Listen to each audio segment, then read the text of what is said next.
So students, in today's lecture, we are going to discuss the autobiography of Mahatma Gandhi. I hope you are all aware by now that this text for DSE B3 is called An Autobiography, the Story of My Experiments with Truth. Right? That is the title of Gandhi's text. So as you already know, an autobiography is the story of a person's life as written by that person himself or herself.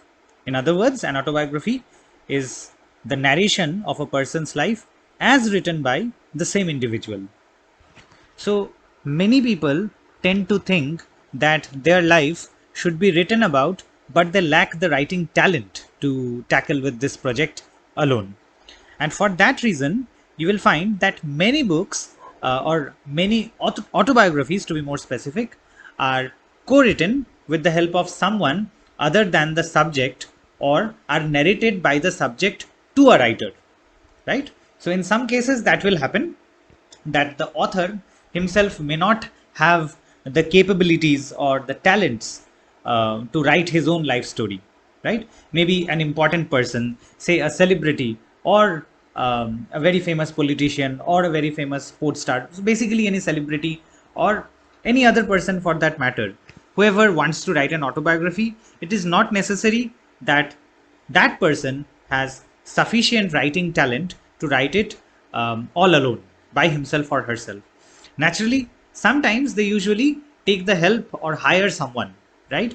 And so sometimes they will narrate it to this writer, and that the person to whom it is being narrated will find his or her own way of writing the entire autobiography, right?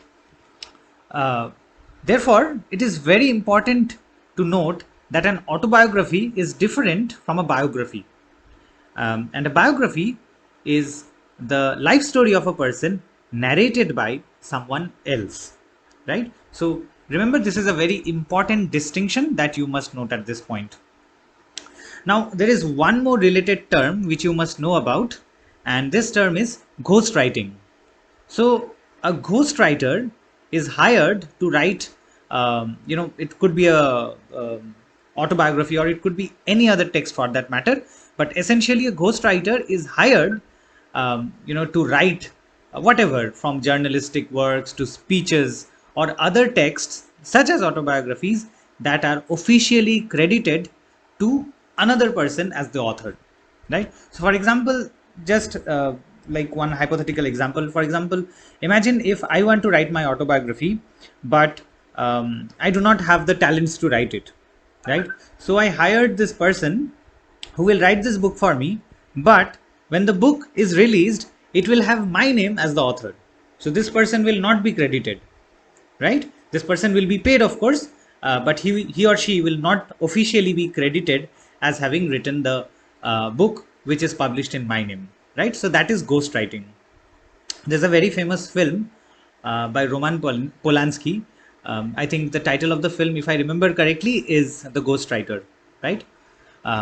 So yeah, it's about a person who writes, who writes a book for the prime minister of a country, and the book is published in the name of the prime minister as the author. So right, that's the plot of the film.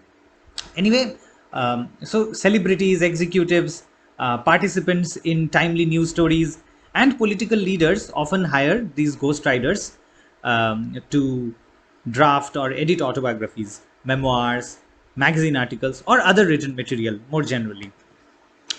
All right. So when we look into the origins of autobiography, we can see that an autobiography, the term is derived from three Greek words.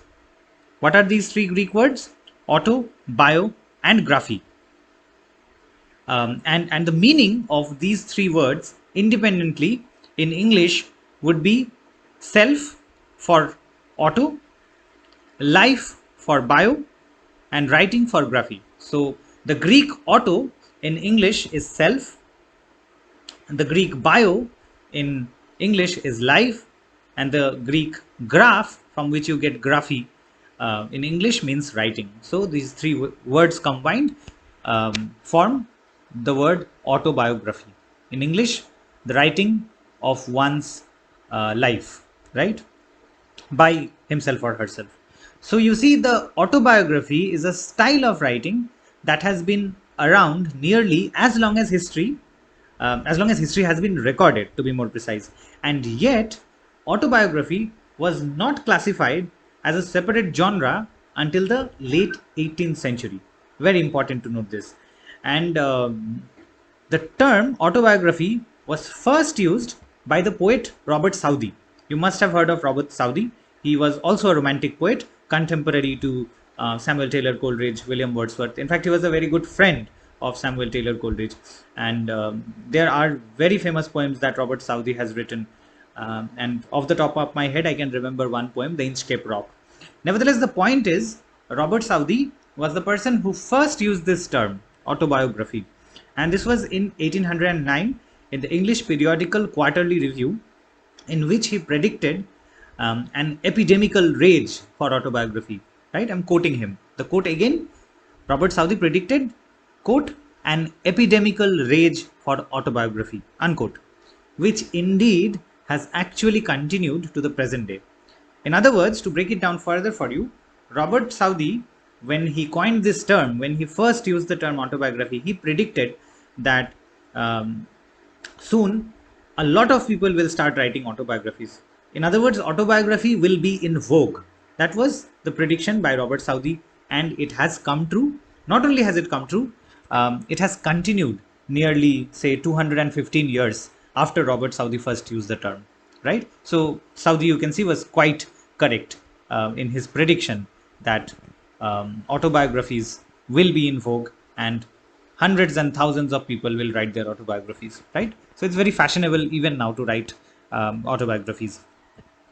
Once in a while you will hear one of these cricketers or film stars or other sportsmen or people from other different walks of life, from politicians to philosophers, scientists even, coming up with their autobiographies once in a while. So it is still in fashion, still very much in vogue. Southey, after all, was right. But then why am I mentioning all of these to you in the context of Mahatma Gandhi, but why did I not mention them in the context of Rabindranath Tagore? Remember that by his own admission, Rabindranath Tagore had mentioned in the introductory chapter of My Reminiscences that what he is writing is not exactly an autobiography, and he had given several reasons which I had discussed in the first 3 or 4 lectures, right? So this is the reason why I had not mentioned this Greek terminology and the relevance of the term itself and the term being in vogue, the practice of writing autobiography in vogue. These I had not mentioned in Rabindranath Tagore, or rather in the lectures about Rabindranath Tagore's autobiography. However, you will soon see that what Mahatma Gandhi is writing very consciously is an autobiography, right? So just like Rabindranath Tagore was aware that what he is writing is not exactly an autobiography. Obviously, there are elements of that text which one could argue are reminiscent of an autobiography. But then again, Tagore himself had said that he is not attempting to write an autobiography. But then again, you come to Mahatma Gandhi and you will find that Gandhi himself tells that he is attempting to write an autobiography, and he does that in a very simple language. You will see that one of the most obvious contrasts which I find upon reading these two authors, Mahatma Gandhi on the one hand and of course Rabindranath Tagore on the other, the most obvious difference I find is in the difference of language. Now obviously Tagore is a poet and you would expect him to be more metaphorical, more poetic, more philosophical for that matter, and that is true.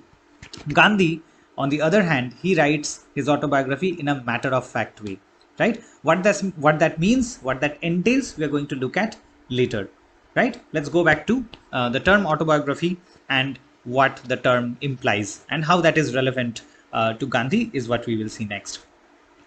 So as I was saying, Southey's prediction was right, and autobiography writing was in fashion, began to be a part of popular practice in the 19th century and has continued to the present day.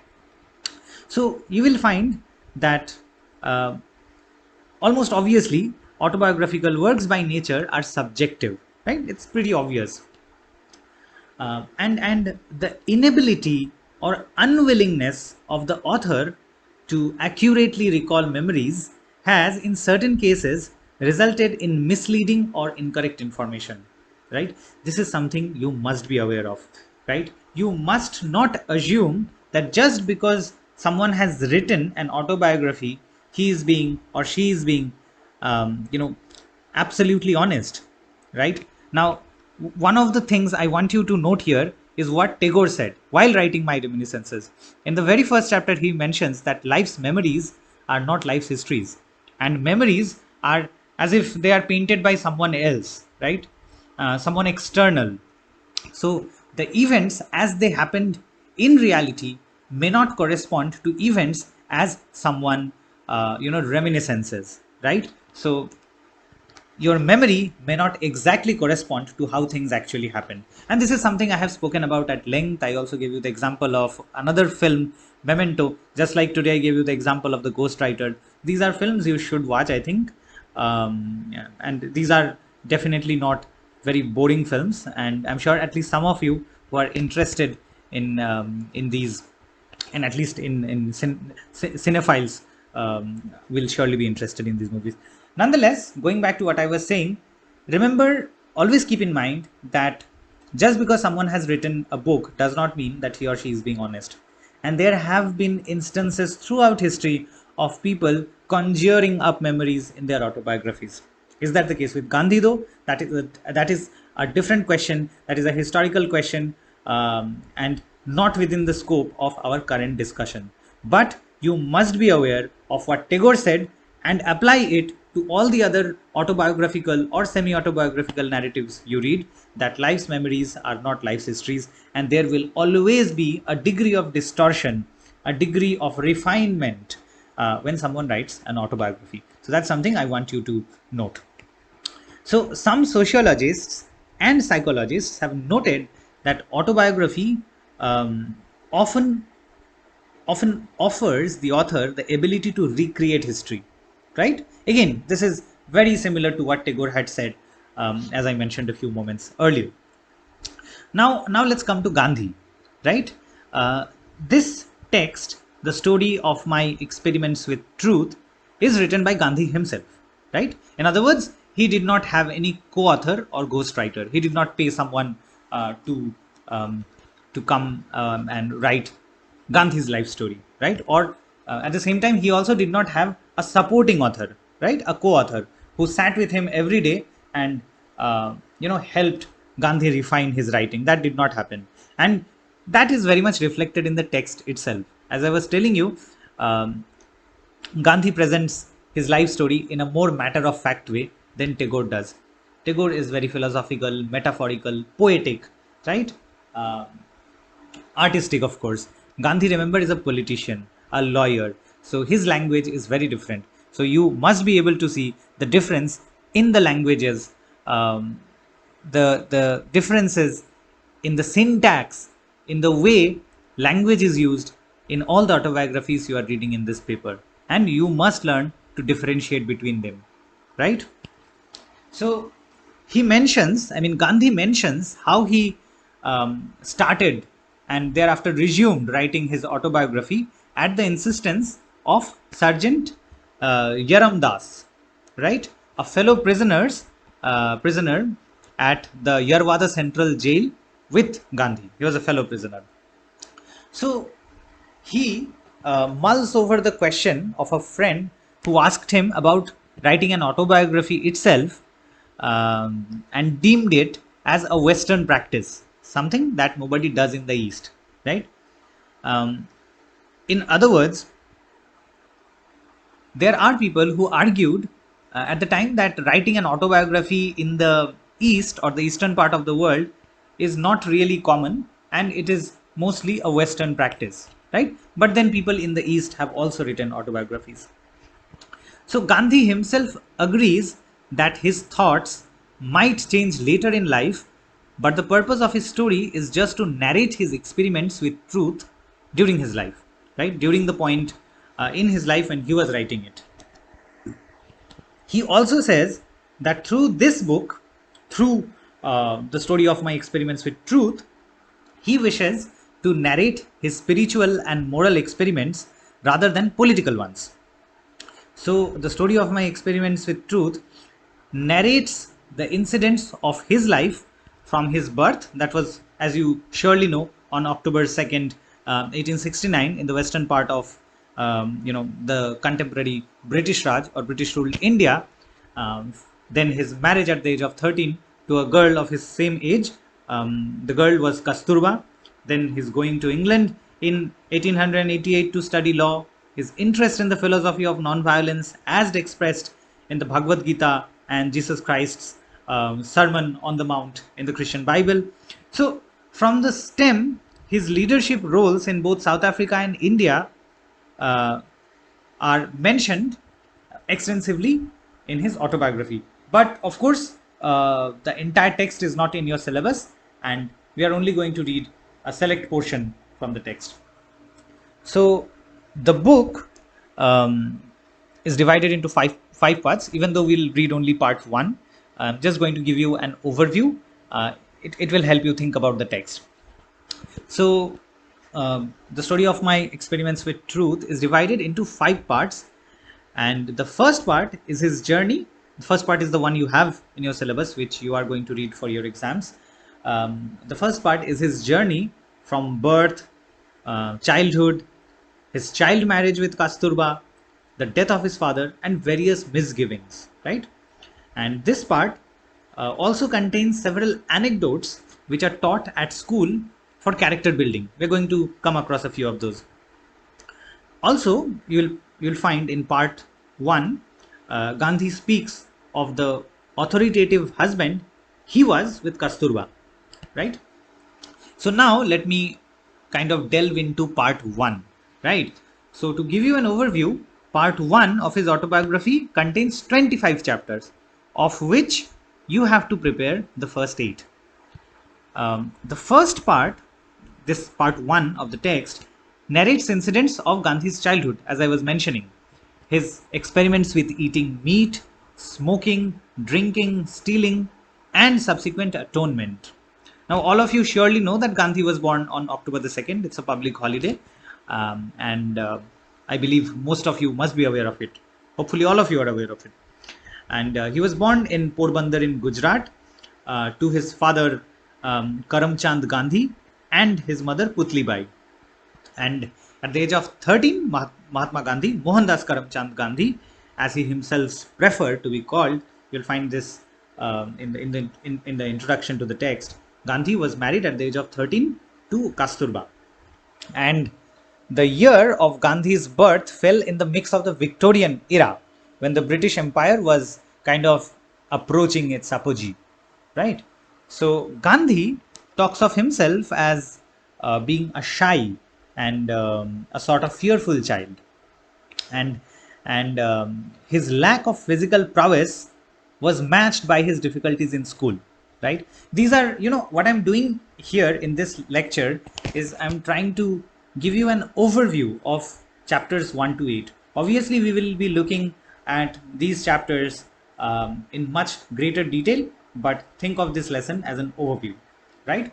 So in the later years, as you will see, he read the Bible, he read Tolstoy, he read the Bhagavad Gita with great enthusiasm. He mentions all of these texts, right? And there are 2 texts again mentioned in part 1 in the early chapters that had a lasting influence on Gandhi, both of which he read in childhood. He records one of the texts I was mentioning here. He records the profound impact of the play Harishchandra, and he says he read it with great interest, with intense interest, and he even says it haunted him. And one more play, another literary text, he mentions reading that also deeply affected him was Shravan's Pritibhakti Natika. That's the name of the play. A play about Shravan's devotion to his parents, right? And he writes, Gandhi writes that he read this text as well with a great deal of interest. So in the later part of part 1 of this autobiographical text, we see that around 1885, after the death of Gandhi's father, he was sent to England to study law. And his mother, Putlibai, worried about the corrupting effect that England might have upon her son's morals. And to calm her fears, Gandhi took an oath to avoid wine and meat. And in Bombay, the elders of Gandhi's caste, that is the Bania caste, which once again he mentions early on in the text, and you will come across it when you read the text, learned of the proposed trip to England to study law and they objected to it. In fact, they said no member of their caste should go to England, and they solemnly declared that such a trip would inevitably involve impurity, and they were of the opinion that Hinduism could not be practiced in Europe, right? But nonetheless, Gandhi sailed for England in September of 1888, right? So think of this lecture as an overview, right? I have given you some facts. I have told you what an autobiography is. I've given you some, you know, terms which are related to autobiography, such as ghostwriting, biography, some manners in which autobiographies are written, the origin of the term, and then an overview of the entire text, and then a more specific overview of part 1. From the next lecture on, we're going to first look at the introduction that Mahatma Gandhi provides us, and then we are going to look at chapters 1 through chapter 8. Now, unlike Tagore's text, this has fewer chapters and also the chapters are shorter. So for 8 chapters, I believe we will be done in 4 to 5 lectures overall, right? So from the next lecture on, we will look at the text itself.